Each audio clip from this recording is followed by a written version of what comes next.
So we do have a quorum. So we'll call the meeting to order.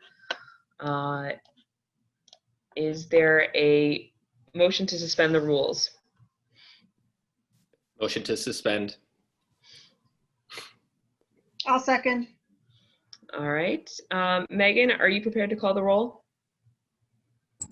Yes. Okay.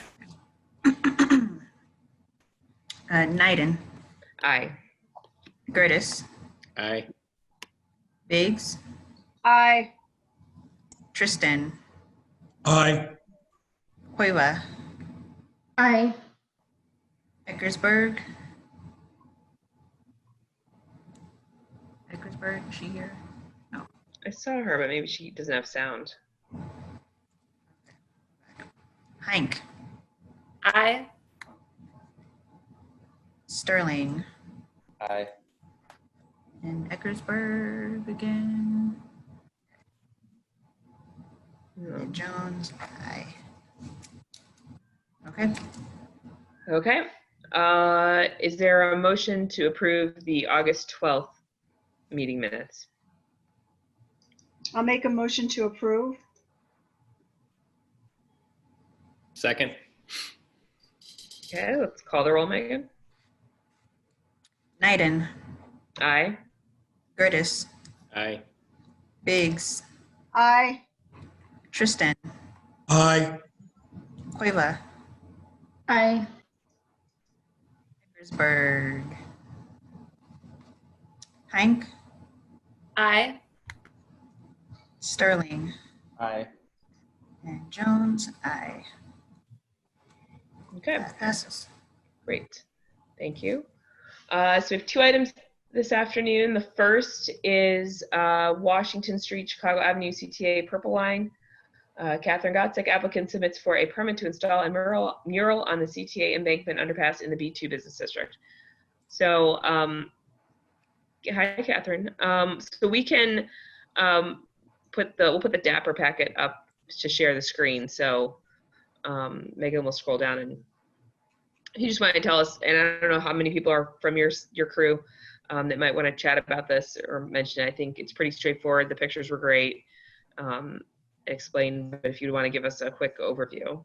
Yeah, so this this particular mural here actually was suffering from some real organic waste. It was coming down in sheets, like you can see the old version of it there, which we loved, but we couldn't make it stay. It got repaired twice and it just kept coming down. So last fall, we negotiated a deal with CTA that is still pending, by the way. Jessica can give you the exact up-to-date on her chats with CTA.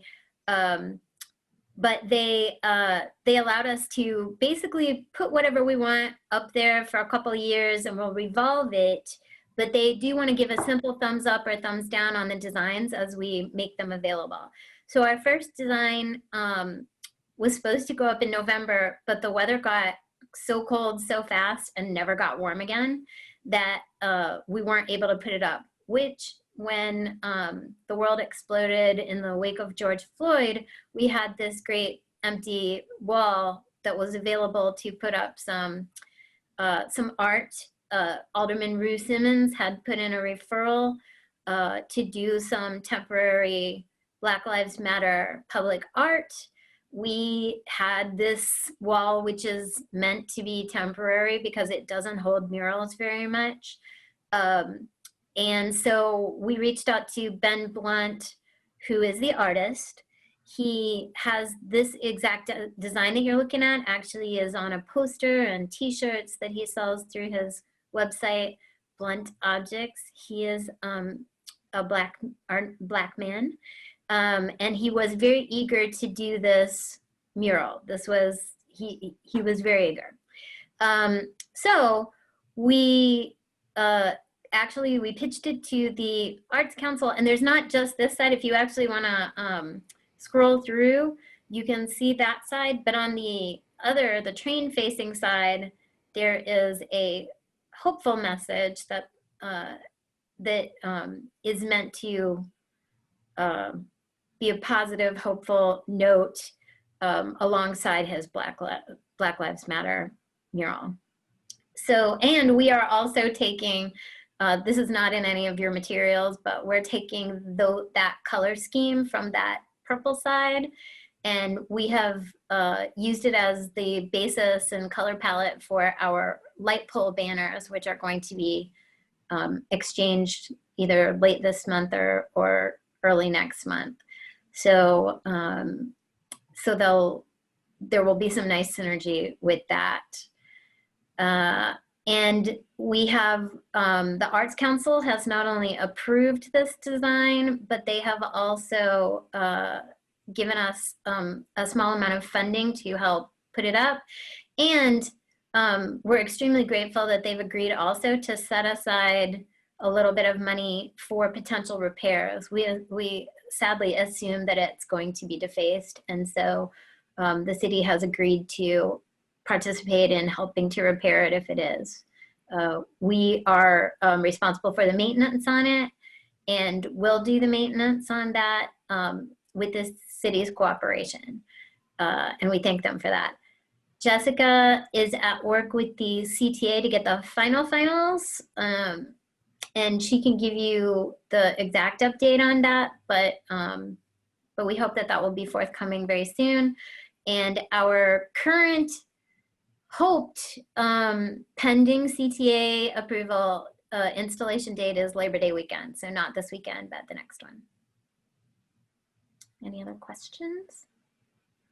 I think what a great space for the mural, and I think this looks beautiful, and I'm excited to see it up. And so how long, I mean, are we gonna run into the same problem and from a maintenance perspective, or is there gonna be similar issues? Because I definitely don't want to see this, right. This needs to be maintained. Well, we assume there are going to be the same issues, but we've agreed to maintain them. It's only meant to stay up for a year. Interestingly, Ben is interested in also evolving his message to reflect whatever's going on in the world at such time as we evolve. And so he understands that this is meant to be temporary, and is interested in staying with us on the journey of this as it goes. But to the extent that we can, we very certainly, my board and my placemaking committee in particular, want this to be well maintained, well loved, to show that we well respect this message, and there's a commitment to do that. I will be very transparent. If it gets like defaced so often that we have to like steal money from other projects to do it, I'm hoping that that's not the case. But we may have to rethink it. I don't know. We're willing to go down the path and see what happens with it, and to love and respect it, like I said. Mm-hmm. Is there any on your website? Are you putting anything about the artist, about the the potential to evolve the message? Because I could see, there's more interest in this, or a different kind of interest in sort of understanding the message and educating people about it. Yeah, we'll definitely have stuff on our website. We'll have stuff on social media. Our website, quite frankly, doesn't get nearly the traffic that our social media does. So social media will be where we'll be putting the bulk of our messaging around it.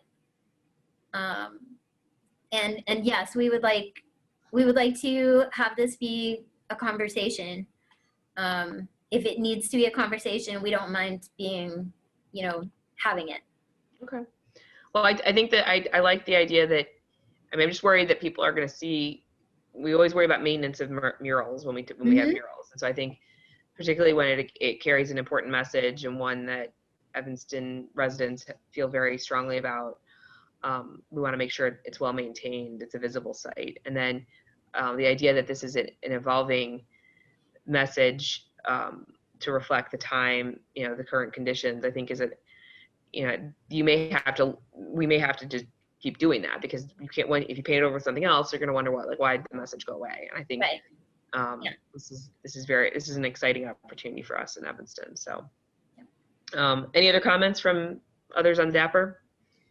I had a question. You had talked about how the previous mural was struggling to stay attached to the wall. Is there anything different in terms of wall preparation that you guys are trying out? Yes. So the first time it was put up was actually, I think it went up, it started to go up the day before I took this job, and we did not work with EMAP on it. EMAP has been involved in this one from the beginning, including last fall, and they prepped the wall. So they saw the condition of the last one and were not involved in it. And they said, we'd like to try some different things. And so they prepped this one, and we'll see if it makes a difference. But yes, we did do some different things there. Okay. And I saw in the packet that the aldermen are both aware of it and are good with this. Mm-hmm. Yes. Great. And it's both Alderman Fleming and Alderman Nguyen, because this borders both of there. So Thank you, Catherine, will Catherine. the sidewalk traffic have to be rerouted while this is happening, or will pedestrians be able to pass? The pedestrians will be able to pass. It's going to go up quicker than it would if it was a single artist, because Ben has volunteers who are going to help him. Okay. So we're expecting it to be a 2 to 3 day installation as opposed to a 5 or 7 day installation. Okay, thank you. All right, is there any other comments? If not, somebody please make a motion. I'll make a motion for approval of preliminary and final review. Second. All right, Megan, please call the roll. Naiden, Aye. Gertis, Aye. Biggs, Aye. Tristan, Aye. Cueva, Aye. Eckersberg, Aye. Hank, Aye. Sterling, Aye.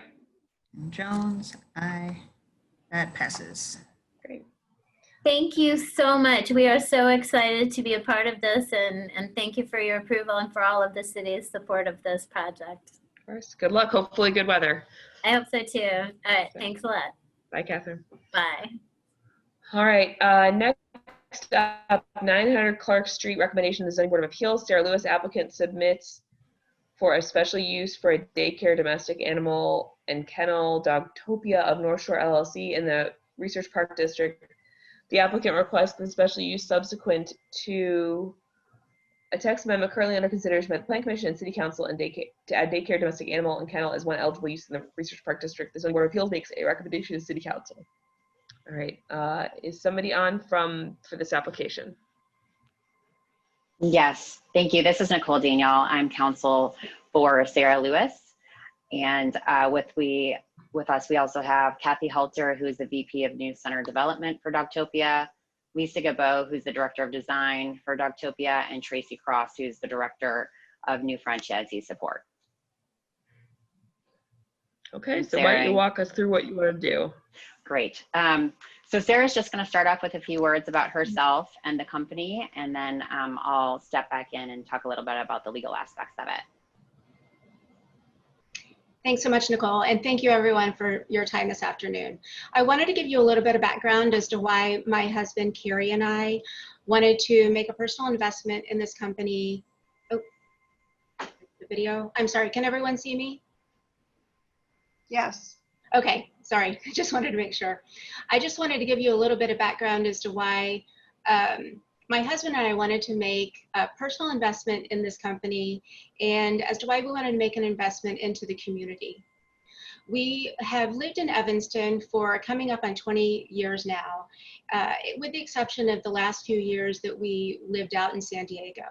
But we just recently moved back to Evanston last summer, and we really love the community, and that's why we wanted to make this our forever home. While we were out west in California, we added a new member to our family, our Australian Labradoodle, Murphy. And she really has filled our home with so much joy and laughter. She really is so much fun, and it's really a hoot having her with us. When we were out in California, we used a dog trainer with Murphy. And our trainer, Andrea, recommended that we supplement some dog daycare with Murphy. And so we looked around and we went to a few different dog daycares, but the one that really came out on top in terms of recommendations and one that Andrea was most familiar with was Dogtopia. And we went to this place mainly for some additional socialization, extra exercise, and also to add in some education for Murphy. I was really impressed from the get-go with Dogtopia. The staff was top-notch, the safety protocols, cleanliness, as well as something that was kind of above and beyond. There were webcams in each of the playrooms. So I was able to check in on Murphy throughout the day whenever I wanted to, which was really cool. You could check in on the app or you could log in to the website to check in. Murphy got to know the Dogtopia name. So whenever I would say, we're going to Dogtopia, she would get pretty excited. And we would pretty much have to say goodbye in the car, because when we would pull up to the location, it was, I mean, there was not even a see you later. She would just want to get right inside. The staff knew her by name, and it was really neat to see that. So we were really looking for that similar experience when we made our way back to our home in Evanston last summer. And we were having a hard time finding that similar sophisticated modern style daycare when we came back. And since Dogtopia's business model is concentrated in retail and urban centers, there are really well-defined state-of-the-art noise and odor control rules with really rigid specifications, which is so important when you're near other tenants. And that's something that we really have to keep in mind. So something else that was really important to me as a pet parent, and actually so much more important to me as a business owner, are the credential training courses for the employees. I have to really keep that in mind because my future clients are so important, and their dogs.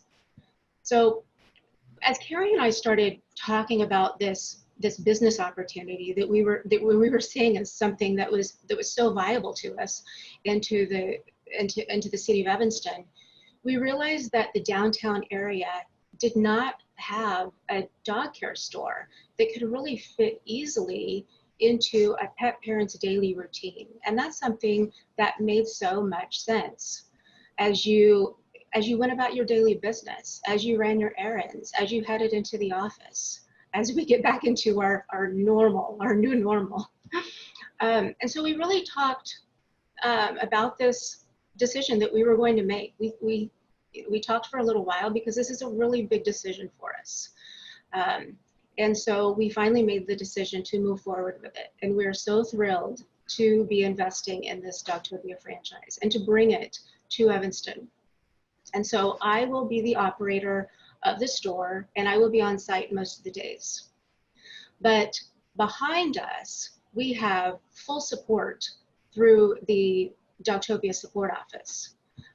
Beyond the people that Nicole introduced, Tracy, Kathy, and Lisa, who have been supporting me from day one and with me at every turn, there's also so many other expert roles that are available to me. Canine behaviorist, environmental biologist, veterinarian, and many others. Another thing that really struck true to me when the pandemic came up in mid-March, the CEO, Neil, he began sending out nearly daily emails to all the franchisees and all the support personnel. And so we really have been on the forefront of information, which has really been amazing. So I just want to let you know, I want to thank you in advance, and that we are so excited to really bring this business to Evanston and to our neighborhood. So thank you again, and I will turn it back to Nicole. Thanks, Sarah. As many of you know, we are applying for a text amendment simultaneously, which will add either an amended definition of domestic animal daycare or kennel to the Research Park District, depending on the results of that text amendment application. The proposed site for Dogtopia will be located at 900 Clark Street and is an over 5,000 square foot development, which will be a self-contained facility to care for dogs. As Sarah said, Dogtopia is one of the leading providers of dog daycare services, and also is advanced in technical and design within the dog daycare services realm. When looking at this particular site in Evanston, it has many characteristics that make it a perfect fit for Evanston and for special use within the Research Park District. While I don't like to focus on the potential negatives, the elephant in the room, of course, is going to be the potential noise, odor, and traffic issues, and whether that will interfere with the community or diminish neighboring values, but they won't. In fact, Doctopia is going to add a needed benefit to this community, as Sarah stated. Doctopia has developed state-of-the-art technology to address odor and any sort of sound issues. As to traffic, this specific area is not highly trafficked within Evanston, but is easily accessible by train, foot, or parking garage, which again makes it a good fit for this business model. In addition, the landlord has agreed to provide 2 designated short-term parking spots to help with pickup and drop-off of the dogs. The existing public facilities will be used and there'll be no additional modifications. Further, there's no historical or architectural changes that are required within the design, and there's going to be no environmental issues that are created. The addition of Doctopia to this district, which has been growing, unfortunately, in the number of storefront vacancies, will be a real benefit to the community and for dog owners. And as Sarah said, it's going to provide that safe and fun environment for dogs and give the owners some comfort while they're away at work or just running out their errands or going about their day-to-day life in Evanston. As part of my job, I deal with a lot of contentious issues, and it's really been a privilege to help out Sarah through this process and help her realize her dream. And so I hope that you all will support Sarah and Doctopia throughout this process and help bring it into Evanston. Thanks for your time. And I think we're open for any questions or thoughts from Sarah, myself, or any of the representatives from Doctopia. Okay, staff, any questions? Just to clarify, you said there's no build out that would be required to occupy this space? Yes, there will certainly be a build out, but it's not going to, yes, a full build out. It's going to be completely new design. It's going to have all of the design elements that are required by Doctopia to, again, reduce odor and noise. It's a self-contained facility, so there'll be separate dog areas. Sarah can probably walk through the plans a little bit better. But I think one of the concerns, of course, is there going to be, dogs everywhere in downtown Evanston? And that's simply not the case because it's all self-contained, and the only dog traffic that you'll see is during the pickup and drop off. Okay, that's fine. Yeah, just, we'll have a permit process for that. Of course. And then just so you're aware, any signage that goes to the building, that's a separate review and a separate permit for that. Okay. Yes. Yep. I have some concerns. You said that there are, in the packet it said there's dedicated parking spaces for pickup and drop off. Where are those located? I believe they're going to be in the front of 900 Clark Street. They're actually in the alley. There's 2 spaces in the alley that the landlord is dedicating to us. So the spaces are in the alley, but then people walk around the corner to the front of the building to drop off their animals? Yes. How long does a typical pickup or drop off take? Just a couple of minutes. How many dogs do you anticipate having on a daily basis? Well, there's a ramp up period, and so we will start off with a lower number. I mean, we will start off close to 40 dogs, and hopefully at the end of the first year, we will get up to 80. And keep in mind, our peak hours in the morning will start at 6:30 a.m. and go probably until 8 o'clock or so. So the traffic in that area and probably the parking right there will be fairly limited. Okay. There's no outdoor dog walking or anything like that? That is correct. And then, of course, the next door space, I think, is a restaurant. How do you mitigate the noise between yourselves and the restaurant? Lisa's on the phone, but there's special wall types for demising walls. Lisa, can you speak to that? Yes, I can. Hi, Director of Design for Dogtopia here. So our walls within the space that are at a tenant wall are designed with 1-inch air gap. And then we do our stud track. We build our 3 5/8 metal stud wall, and we do 2 layers of gyp, and then we acoustically seal the top and bottom so that our noise is no louder than an office use. Okay. So I mean, I guess my biggest concern really is about the parking. It doesn't seem like 2 spaces are adequate, particularly because it's not, they're not right in front of the building, so that we just have to like drop and go. There's more of a intermediate time where people have to park their car, get out, get the dog, walk them in, check them in, walk them back, whatever. And so I don't actually think it's going to be a real problem at the beginning during the ramp up period. And also I think currently, my guess with the pandemic is people's schedules are a little bit more flexible anyway, but I'm more concerned with down the road, what happens if parking becomes an issue with the drop off. Sarah, would you mind if I leaned in a little here? That would be great if you want to talk about the curbside and all of that. Hi, I'm Kathy Halter, and I'm the VP of New Store Development for Dogtopia. And some silver linings that have come through the pandemic is some efficiencies that we've been able to incorporate over the last few months, utilizing a platform that was already available to our pet parents and to our franchisees, and that's the use of our app. We have a sophisticated app on that can be loaded on a pet parent's phone, and they can tee us up and let us know when their pup is on their way in and when they're close to the location. We have a staffing model where the staff can actually go out and take the pup straight out of the car, so the pet parent doesn't even have to get out. We can have that alert, and we can escort the pup into the store, utilizing our safety measures to be able to do that. It's very fast and efficient. And so what that does is that Sarah and Carrie will then be able to, for any new pet parents, be able to schedule appointments for meet and greets for those pet parents at the convenient time from a traffic standpoint, so that they can keep their staff available for the drop off and pickup of regular attendance pups that are already seeing their pet parents are able to see them on the webcams during the day. They don't feel the need to actually have to come into the facility and spend time every day dropping off and picking up. They begin to build that trust with Sarah and Carrie and their staff, and they utilize the app for an efficient drop off and pickup of those pups. So it can be a pretty seamless opportunity. We also have about 140 locations across the US and Canada that are using this app service right now.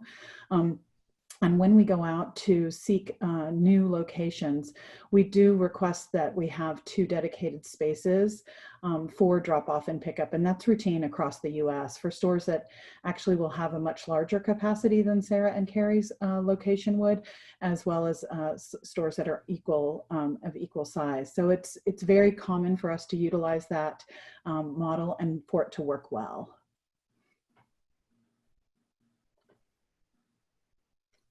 Laura, I can't hear you. I know, I'm sorry, I muted myself. What about staff? What are the arrangements for how staff parks, or how do they work? Sarah, I'll let you answer that unless you want me to.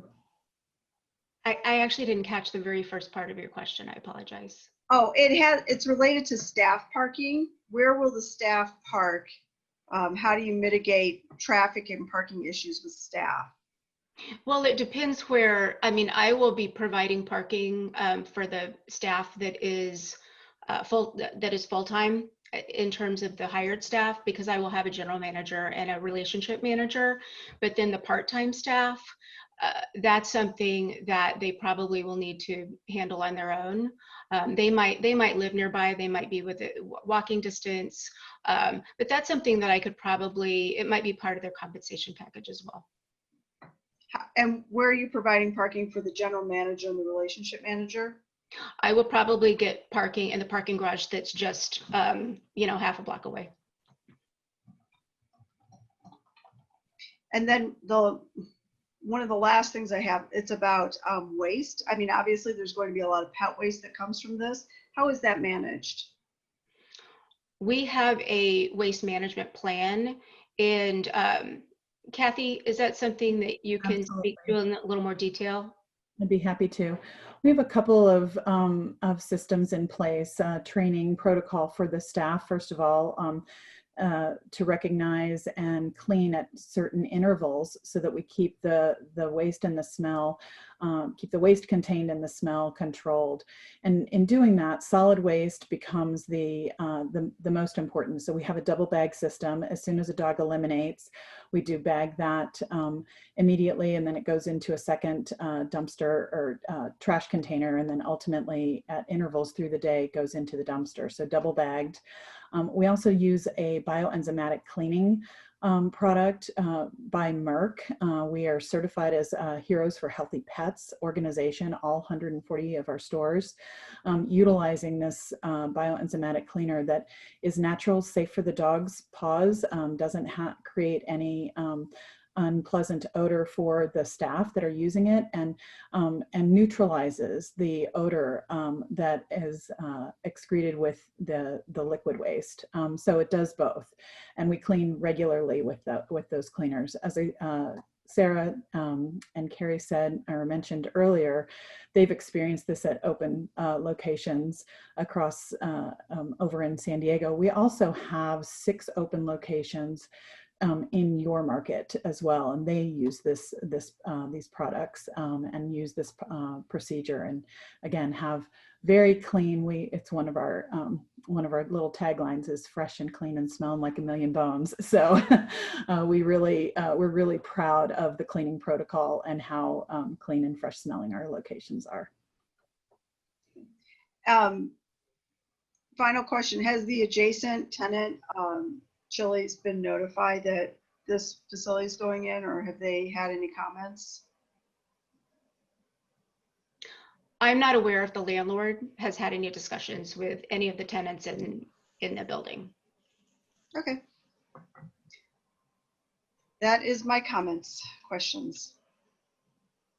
All right, any other staff questions or comments?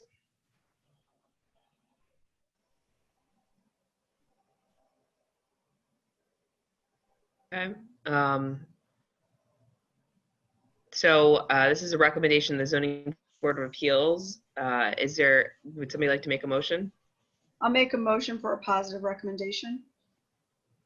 Second. Okay. Excuse me, Megan, can you call the roll?